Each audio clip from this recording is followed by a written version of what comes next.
Hello and welcome back to my channel. If you're new here, my name is Emily and today we're going to be doing my June 2021 TBR.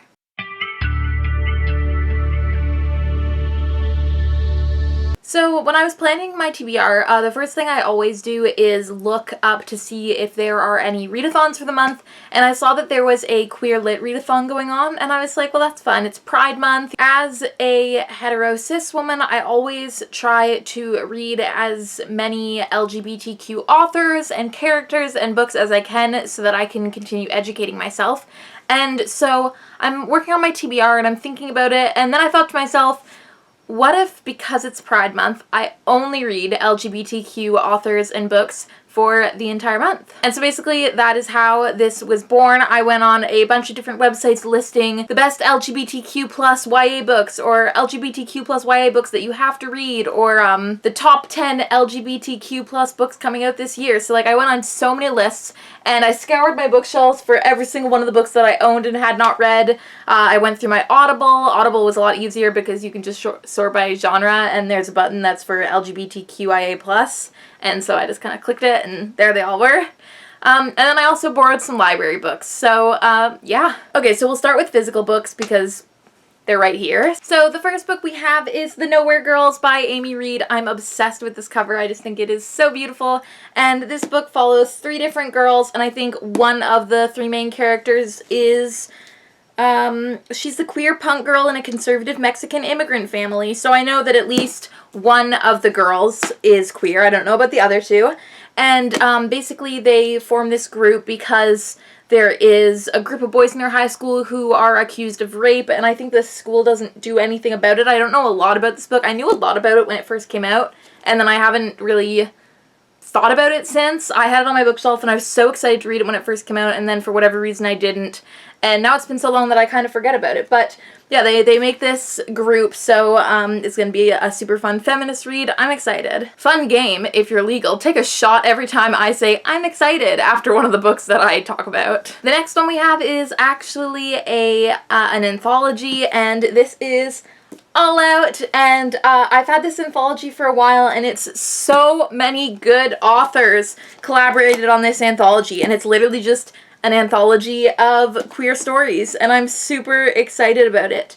17 of the best young adult authors across the queer spectrum have come together to create a collection of beautifully written, diverse historical fiction. Oh, so it's all historical fiction. Well, this is fun. Okay, I didn't know that it was historical fiction, and there is actually a sequel to this one, a second, I don't remember what the second one is called, but there's a second anthology. It's not like a sequel in that it's like a continuance, but it's a second anthology also edited by Sandra Mitchell, I think. So if I like this one, I'll have to check that out. I'm sure I will like this. I like so many of the authors, and yeah, I'm glad I'm finally going to be reading this because I've had it for about a year. Anthologies and I have an interesting relationship because I always get really excited to read them, and then I'm not a huge short story person. Both writing and reading, I've always had a hard time with a medium that is so small. I like novels, like, I just love to really immerse myself. Like, I just finished A Court of Silver Flames by Sarah J. Maas, and 800 pages is great because I can really immerse myself. So, yeah, shorter fiction I have a complicated relationship with, but I still think I'm really going to enjoy this because I love so many of the authors. Next we have Becky Albertalli's The Upside of Unrequited. I bought this around the time it first came out. There was a lot of hype all over BookTube about this book and about Becky Albertalli in general, and I kind of jumped on the bandwagon when I was first kind of getting into the whole BookTube community. This was long before I even started my channel, but I had read Simon vs. the Homo Sapiens Agenda and I had liked it a lot, so I picked up this one. And then I read Leah on the Offbeat and I didn't like it, so that kind of put me off this one. And so I still haven't read it, but hopefully we get through it this month. Next we have one of my new ones, and I can't remember if I hauled this one or not because I hauled one of my two recent book outlet orders, and I can't remember if this was in the one that I hauled or in the one that I didn't. But this is about a girl, and everyone in her town knows her or doesn't know her. They all know her father because her father committed a murder, and so she's under a fake name, and I think she's bi. my god. Sorry. She ends up meeting the guy whose dad was murdered by her dad. Oh, okay, so, I don't know if it's just a friendship between them or if it is a love story between them, but either way, I think it'll be a fun book. Maybe fun is not the right word. I mean, I'm obsessed with the cover. I think it's so beautiful. And books with this, like, aesthetic, you know, like the car and the wild wilderness, like, they're always really good books. But yeah, I think it'll be very intriguing. Look at that, I made it through 3 books without saying I'm excited. So, I'm getting there, everybody, I'm getting there. Next, I only have an arc of this one, but it is Girls of Storm and Shadow by Natasha Nyan. And, I listened to Girls of Paper and Fire on audio, and I loved it. It was a 5-star book, and then so I grabbed this arc, and I never ended up reading it. I think I was, like, nervous about switching mediums because, you know, like, once you listen to one book on audio, you want to read the rest of the series on audio. Like, same as if, like, you start one book on paper, you want to read the rest of the series on paper. I don't know. I'm weird that way. But, I have it. I have the arc, so why would I buy the audiobook when I could use my credit on Audible for something else? You know what I mean? So we're gonna read it. Oh, and this features a female-female romance. Next we have one that I bought. I bought this during the reading rush because they had like a list of books. They had like a book depository link and they had a list of books. And I bought a bunch of ones that I had seen all over the internet. And one of them was You Should See Me in a Crown by Leah Johnson. And this is about a girl who wants to go to school, but then her scholarship falls through. So she needs to become prom queen because the prom queen gets a scholarship. And then I think she ends up falling in love with the other girl running for prom queen. I feel like it'll just be really light and fluffy and cute. I also am worried though that it'll have the energy of books that I don't typically like, where there's like a lot of unnecessary miscommunication and drama, because like so many high school romances are filled with unnecessary miscommunication. I guess high school is filled with unnecessary miscommunication.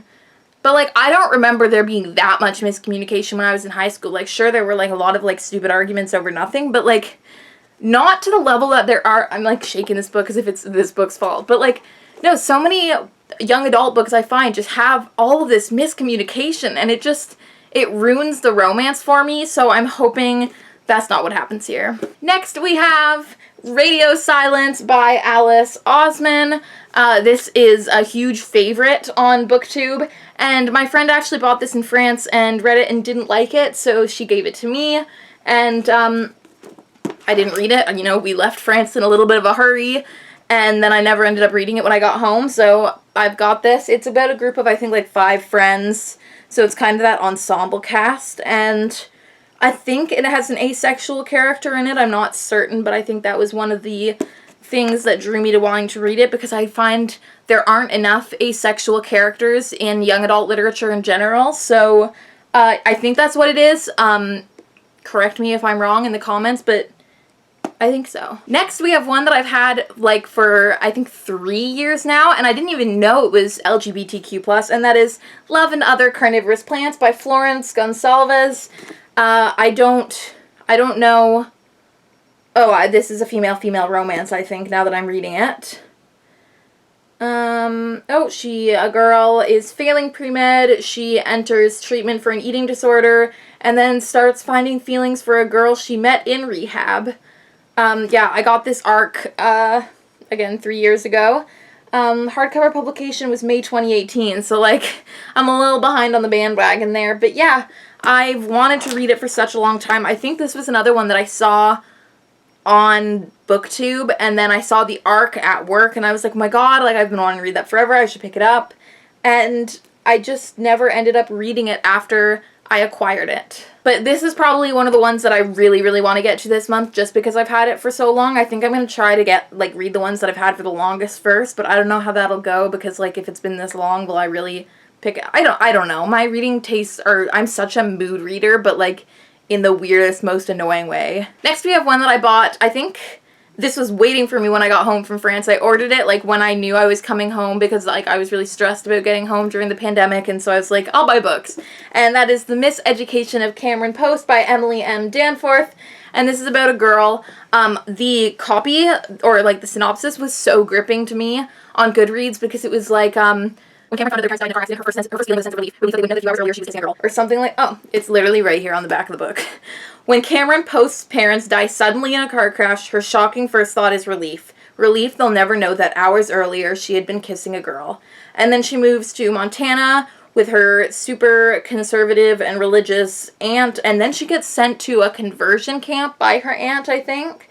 And I know it's gonna make me cry. I feel like it's gonna be really, just really emotional. Oh, I didn't realize how small the font is in this. That's something that always interests me in books, especially now that I'm in publishing school, just like seeing the way they do the typeface and stuff. It's just so fascinating to me. I don't know. But yeah, she's a bit of a thick boy, so I really want to get through this one this month. This is one of the more recent acquisitions, if you can call it a year ago recent. But I think it's going to be really good. I think it's going to be really emotional and touching, and I'm going to say it, I'm excited. Okay, we're getting down to the last two. So one of them, this was actually on my Reading Rush TBR for last summer, and I never ended up getting to it. And that is Ink Mistress by Audrey Coldhurst, who wrote Fire and Stars, which is another one that's on my TBR, so I guess I can kind of talk about that one too. I'll come over here and I'll put Fire and Stars there. They're both female romances, so this one obviously I have. Do I own this? Yeah, I didn't know if this was an ARC or not, but no, this one I bought, and then a Fire and Stars I bought when it was an ebook deal, and yeah, they're both female romances, they're both fantasies, they both have to do with royalty, I think. Oh, she's a demigod. And she's in love with a mortal girl. Oh yeah, and then I think she accidentally kills her girlfriend's family, and like that's a problem, but I think her girlfriend doesn't know, which is like miscommunication. I hate it. Whereas I don't really know anything about A Fire and Stars, but I'm excited to read both of them.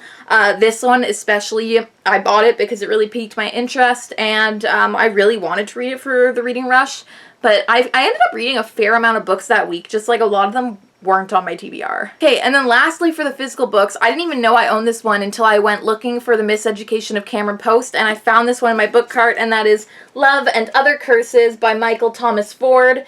And it's about a boy and his family. They have like magic, and there's some sort of curse. He needs to make it to his 17th birthday without falling in love, but then it kills them and the people they love, and then this new guy comes to town, and it's like, you know, there's a romance brewing. I'm obsessed with the cover. I think it's so cute, and anything with like curses I'm obsessed with.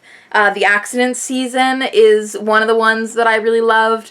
Another one, I guess, like, everyone knows the Raven Cycle. Like, there's one for you. Anyone that, wasn't it? It was either Blue's True Love. If she kissed her true love, they would die. Is that what it was in the Raven Cycle?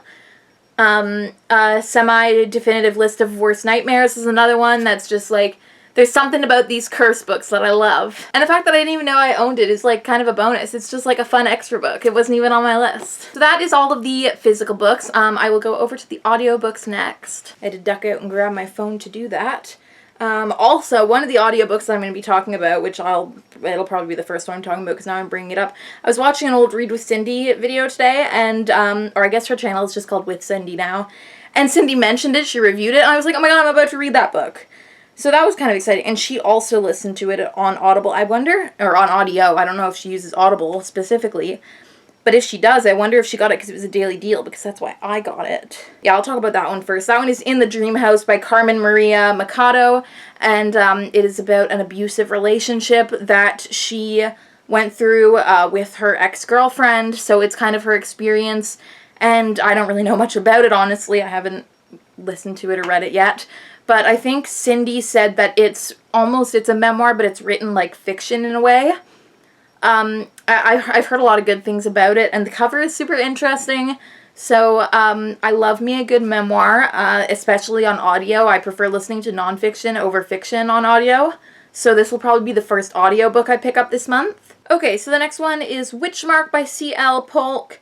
I didn't even remember that I own this. It's a fantasy with a historical World War I tone, and this main character, he's magic marked, so he's either going to be a slave or committed to a witch's asylum, and he reinvents himself, but he can't hide what he truly is. I don't know if that means he can't hide that he's magical, or if he can't hide that he's gay, or both. Maybe the magic is a metaphor in a way, I don't know. I literally don't know anything about this. I think this is adult fiction, or yeah, science fiction fantasy, so it's not even young adult. Oh, a lot of people say that you should read it rather than listening to it, but, oh, I guess there's one person. Canadian Mom on Audible says, read, don't listen. It's delightful, but don't listen to it.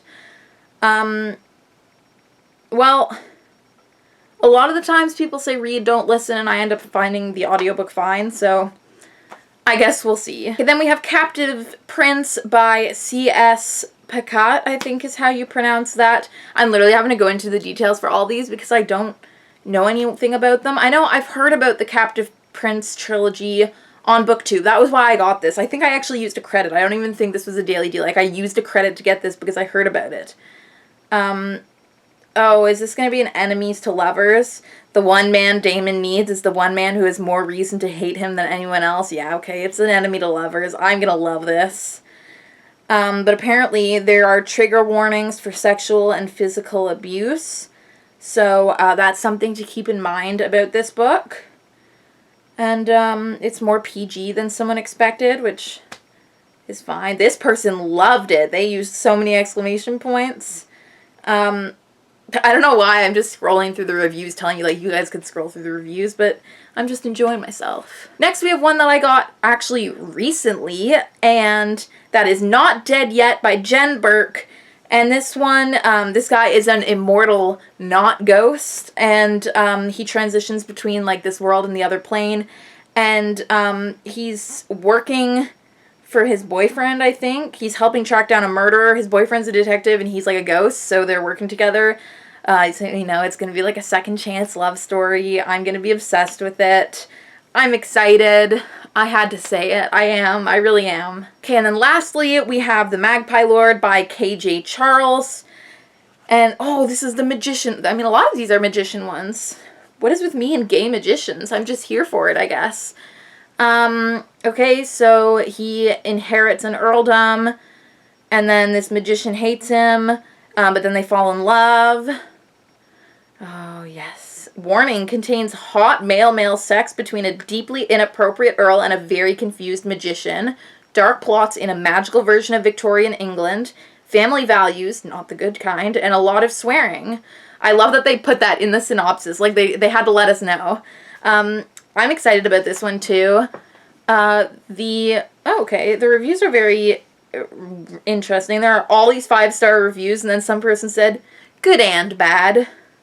So thank you, Lilia, for that. I'll keep that in mind. But everyone else is 5 stars, like, this is amazing. And this is the first one in a series, so if I like it, I can keep going. Okay, then last but not least, we have my library books, which I don't even think I'd actually downloaded or borrowed all of them. So I'll see. I literally have one. But I'm so excited about this one. It is Date Me Bryson Keller by Kevin Van Wy. And this is about, like, this popular guy who's dared that whoever asks him out first on Monday morning, he has to say yes and be their boyfriend for a week. So then this gay guy who's considering coming out of the closet does it, like, for a joke, but then they end up falling for each other. Fake dating is my favorite trope. I say that about, like, a lot of tropes. Like, I do really like enemies to lovers. There are a couple that I love, like the whole one bed thing. Oh, love. But fake dating, it just takes the cake for me. I'm obsessed with it. The second I saw this book, it was on one of those lists that was like the best LGBTQIA plus books to come out this year. And it was on there and I was like, oh, I need to buy that immediately. And then I checked my library. And I have 2 local libraries, so I checked one of their ebooks and they didn't have it, so I checked the other ebook collection and they had it, and I screamed. I literally called my aunt and was like, they have it! Because I had told her how excited I was to read it. I'm like so fired up right now.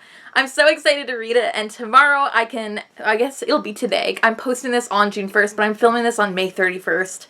So, tomorrow for me, but today for you guys, I can start reading it, and it is the first one I'm going to start reading this month. So that is it. If you have any other queer lit recommendations for me, let me know in the comments down below, and I will tell you if I've read it, or maybe I didn't have access to it at my library, or maybe I just never heard of it, in which case I'll be excited to read it. I also had Blanca y Roja by Anna Marie McLemore on my list.